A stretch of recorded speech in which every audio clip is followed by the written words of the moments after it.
Fala galera, Carla Bernardo, tô aqui para compartilhar com você o meu devocional diário e te provar que uma xícara de chá e 15 minutos de estudo bíblico podem transformar a sua vida. Livro de João, capítulo 20, versículos de 19 a 23. Jesus aparece aos discípulos. Nós vimos no texto anterior que Jesus aparece para Maria Madalena lá no sepulcro, né? Ela chega, não encontra o corpo, fica desesperada, chora. Aí ela tem a visão de dois anjos que dizem para ela que o corpo não está lá, e aí ela encontra com o próprio Jesus. Ela é a primeira pessoa a ver Jesus ressurreto. E aí ela corre contar para Pedro. Isso foi no domingo, o texto de João diz, né? O primeiro dia da semana. Então Jesus foi crucificado na sexta. No sábado, fica todo mundo em casa aguardando o Shabat. No domingo de manhã, as mulheres vão para terminar de preparar o corpo de Jesus, né? E aí acontece isso, encontram o túmulo vazio. Tá aqui o texto, ele continua, ao cair da tarde daquele primeiro dia, ou seja, é o mesmo dia, o domingo. Então, no mesmo domingo, que bem cedinho, Maria Madalena encontra o túmulo vazio.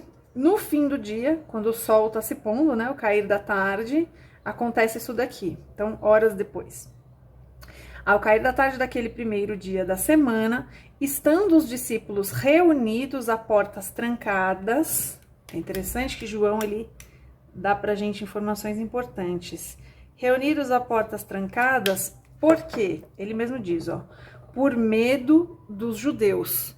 Vamos pensar, o líder deles acabou de ser crucificado. Se fizeram isso com o mestre, o que vão fazer conosco, né? Esse é o receio dos discípulos. Então eles estão lá com medo.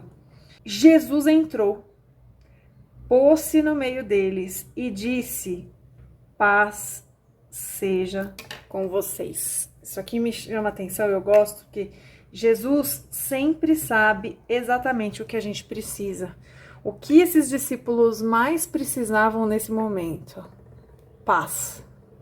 O texto mesmo fala que eles estavam amedrontados. Imagina o temor desses homens. O líder deles foi espancado, crucificado, morto. Então, eu penso que, né, o que está passando na cabeça deles, o que vão fazer conosco. E quando a gente sabe que a nossa integridade física está em risco, é do nosso corpo, é nosso mecanismo de defesa, né?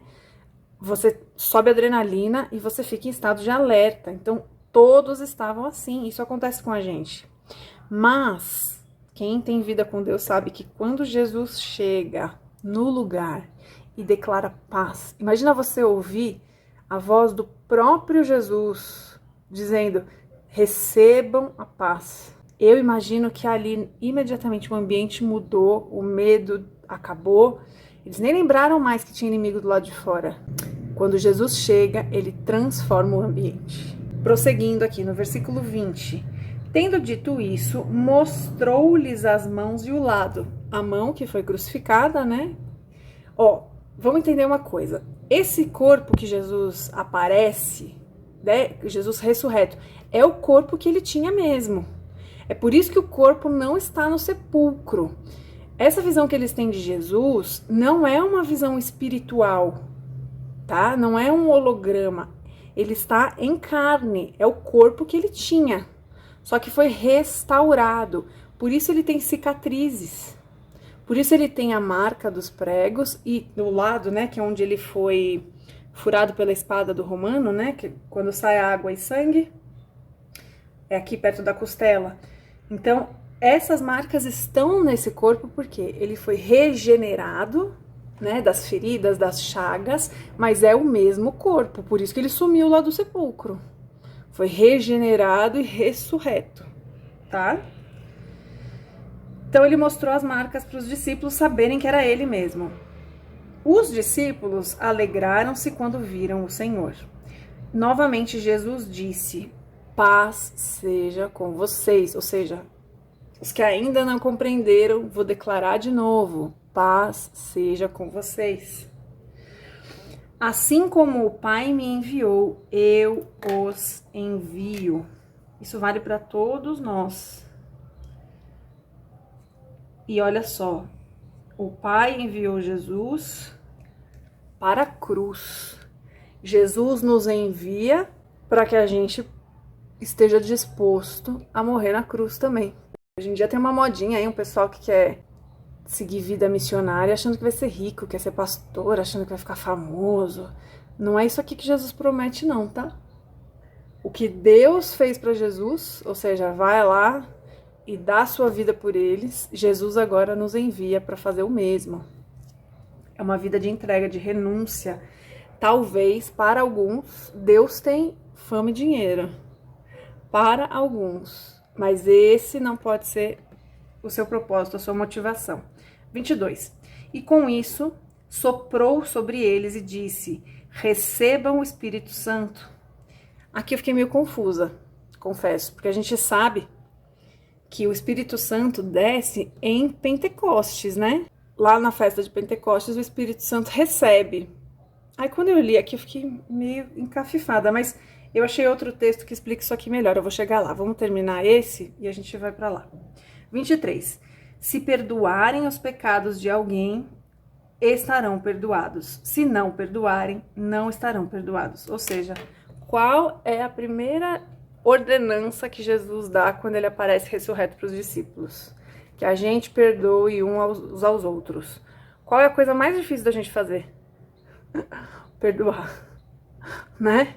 É que nem aquela oração que ele faz para que a gente ame aos outros como ele nos amou. Qual é a coisa mais difícil de fazer? Amar o próximo. E aqui ele manda perdoar. Vamos lá pro livro de Lucas, pra gente falar sobre essa parte aqui do Espírito Santo que eu fiquei com um pouco de dúvida. Aliás, antes da gente ir pra lá, deixa eu mostrar pra vocês. Aqui, no caso, eu fiquei com um pouco de dúvida em relação ao texto. Aí, o que eu faço quando isso acontece? Eu vejo se tem outro texto que narra a mesma passagem. Tá vendo aqui? Ele tem Lucas 24, 36, 49. Então, o que eu fiz? Fui lá em Lucas pra ver esse trecho aqui. Como que Lucas narrou isso? Vou usar essa Bíblia aqui, Bíblia Contexto, já falei dela pra vocês, amo esta Bíblia. Ela dá outros textos que falam sobre o mesmo assunto na Bíblia, ela aponta pra gente, então facilita bastante o estudo. Para não estender muito o vídeo, eu vou dar uma lida rapidinho no texto todo, para vocês verem como Lucas traz mais detalhes, né? E Lucas e João, eles trazem informações diferentes, então complementa, é a mesma cena, tá, gente? Não tem contradição. Um citou algumas coisas, outro citou outras coisas. Aí a gente lê como um todo e o texto se completa, ok? A partir do 36. Enquanto contavam isso, o próprio Jesus apareceu entre eles e lhes disse: paz seja com vocês. Aqui, tá? Jesus apareceu na sala lá que eles estavam trancados. Eles se assustaram e ficaram amedrontados, pensando que viam um fantasma. João não conta isso pra gente lá. Por que estão perturbados? Perguntou ele. Por que seu coração está cheio de dúvida? Aqui, ó, por que Jesus declara paz? Porque eles estavam medrosos, ansiosos, em conflito, apavorados com tudo que aconteceu. Vejam minhas mãos e meus pés, sou eu mesmo. Por isso que eu falei, é o mesmo corpo, tá vendo? Ele vai mostrar as marcas. Toquem-me e vejam que não sou um fantasma. De novo, aqui o que eu falei, tá vendo? Ele não é um holograma, ele é o próprio corpo que Jesus tinha restaurado, mas é em corpo, tá? É fisicamente. Pois fantasmas não têm carne nem ossos, e como vem, eu tenho. Enquanto falava, mostrou-lhes as mãos e os pés. Eles continuaram sem acreditar, cheios de alegria e espanto, né? Meu Deus do céu, é isso mesmo, né? Então Jesus perguntou: vocês têm aqui alguma coisa para comer? Eles lhes deram um pedaço de peixe assado, ele comeu diante de todos. De novo, provando aqui que era um corpo, tá vendo? Ele come diante dos discípulos para mostrar que ele come, que ele é corpo. Em seguida disse: enquanto ainda estava com vocês, eu lhes falei que devia se cumprir tudo que a lei de Moisés, aqui ele vai explicar para eles, e aí a gente vai chegar na parte lá que João diz que soprou o Espírito Santo, tá? Enquanto ainda estava com vocês, eu lhes falei que devia cumprir tudo que a lei de Moisés, os profetas e os salmos diziam a meu respeito. Então, enquanto eu estava com vocês, eu disse que essa lei ia se cumprir. Olha o que ele diz aqui no 45, e aí é o que ele fala lá sobre o Espírito Santo. Então, ele lhes abriu a mente para que entendessem as Escrituras. Sem saber disso, no vídeo passado eu expliquei isso para vocês, né? No passado retrasado. Como a gente só compreende as Escrituras quando o Espírito Santo nos dá entendimento para conectar as informações. E aqui, nesse momento, eles estavam confusos, perdidos, com medo, porque eles não tinham essa conexão das informações ainda. Nesse momento, Jesus abre a mente. Então, esse soprar o Espírito Santo que João está falando lá é sobre dar entendimento. Então, você que acompanha aqui os vídeos e pergunta, nossa, como que você consegue interpretar? Como que você estuda a Bíblia? Foi o que eu expliquei para vocês. Quem nos dá o entendimento é o Espírito Santo. Se a gente lê a Bíblia com a nossa mente, tentando entender somente pelo racional, ela não faz sentido. Ou ela faz sentido somente até um certo ponto. Existem coisas por trás da letra que têm que ser reveladas pelo Espírito Santo. E foi isso que Jesus fez aqui. Então, lá quando ele diz derramou o Espírito, abriu o entendimento. E disse, sim, está escrito que o Cristo haveria de sofrer, morrer e ressuscitar no terceiro dia. Então ele está reforçando aqui, ó, lá estava escrito e aqui está acontecendo diante de vocês. Mas percebe que, mesmo com os discípulos vendo Jesus presencialmente, eles não tinham compreensão. Isso prova que a nossa mente sozinha, ela não entende Deus. Ela não entende os mistérios de Deus. Somente o Espírito Santo faz a gente ter a revelação. E foi isso que aconteceu aqui nessa passagem. Como João relata tudo isso anos após ter acontecido, aqui ele já tinha a compreensão do que era o Espírito Santo, por isso que ele traz essa informação. Você percebe como a palavra de Deus é rica e é por isso que eu gosto?